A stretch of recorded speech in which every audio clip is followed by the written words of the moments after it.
میں محفل میلاد کرنے والوں سے، سٹیج لگانے والوں سے اور راستے سجانے والوں سے گزارش کروں گا، آپ نے راستے سجانے ہیں پر راستے بند نہیں کرنے۔ آپ نے سٹیج لگانا ہے پر کسی کا راستہ نہیں روکنا۔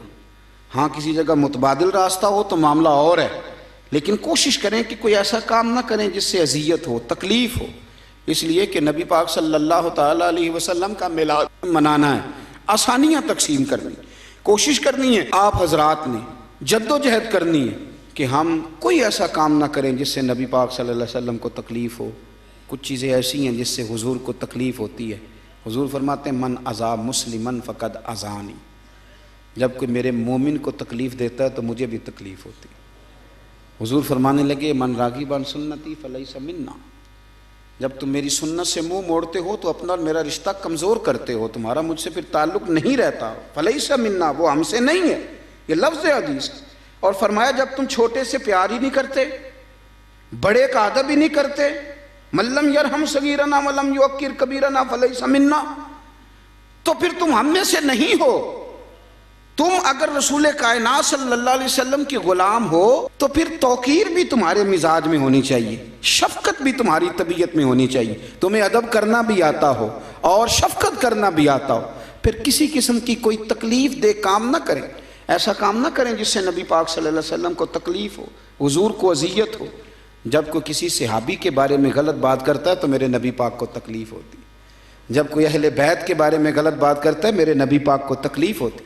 خدا را میں آپ کو کہہ رہا ہوں اور ذمہ داری سے کہہ رہا ہوں، علماء سے تصدیق کرا لینا، جو غلط بات کرتا ہے اس سے بھی حضور کو تکلیف ہوتی ہے، اور جو شوق سے وہ غلط باتیں سنتا ہے وہ سننے والے سے بھی نبی پاک کو تکلیف ہوتی۔ خبردار، حضور سید عالم کو تکلیف دینے والا کبھی کوئی کام نہیں کرتا۔ بڑی سادی سی بات کرتا ہوں، بڑی سادی سی، کسی کا بچہ غلط بھی ہو معاذ اللہ تو اس کے باپ کے سامنے یا پیچھے اگر آپ اس کے بچے پر تنقید کر دیں، کوئی ایسی بات کر دیں تو باپ کو تکلیف ہوتی ہے کہ نہیں ہوتی؟ عجیب معاملہ ہے لوگوں کا، صحابہ کے بارے میں بات کرتے ہیں، اہل بیت کے بارے میں بات کرتے ہیں، حضور کو تکلیف دیتے ہیں۔ کبھی بھی کوئی ایسا کام نہ کریں، کبھی بھی، جس سے محسوس ہو کہ مدینے والے محبوب کو ہماری وجہ سے تکلیف ہوگی۔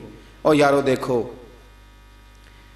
غیروں کا تو یہ نظریہ ہی نہیں، یہ نظریہ تو تیرا اور میرا ہے کہ ہمارے نبی حاضر و ناظر ہے، وہ ہمیں دیکھ رہے ہیں گنبد خضرا میں بیٹھ۔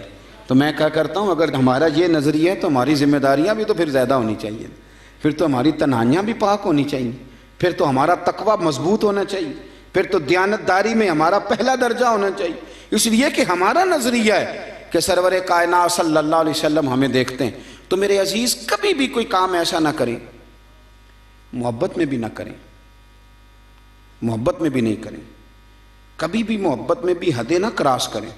محبت کی جو حد ہے شریعت کے دائرے کے اندر، اعلیٰ حضرت بریلوی رحمۃ اللہ علیہ فرماتے ہیں کہ حضور سید عالم علیہ السلام کے مزار پہ بھی تم نے جانا ہے تو تم نے ادب کا بھی خیال رکھنا ہے اور حضور کی شریعت کا بھی خیال رکھنا ہے۔ ایسا کام نہیں کرنا کہ جس سے سرور کائنات صلی اللہ علیہ وسلم کو تکلیف ہو، کبھی ایسا کام نہ کریں۔ حضرت طلحہ بن برار رضی اللہ تعالیٰ عنہ حضور کے ایک صحابی ہیں، بیمار ہو گئے تھے اور بڑے نصیبوں والے بیمار تھے، جن کی تیمارداری کرنے خود میرے محبوب تشریف لے گئے۔ حضرت طلحہ بن برار رضی اللہ تعالیٰ عنہ شدید علیل ہیں، حضور نے ان کا چہرہ دیکھا، مقدس آنکھوں میں آنسو آئے۔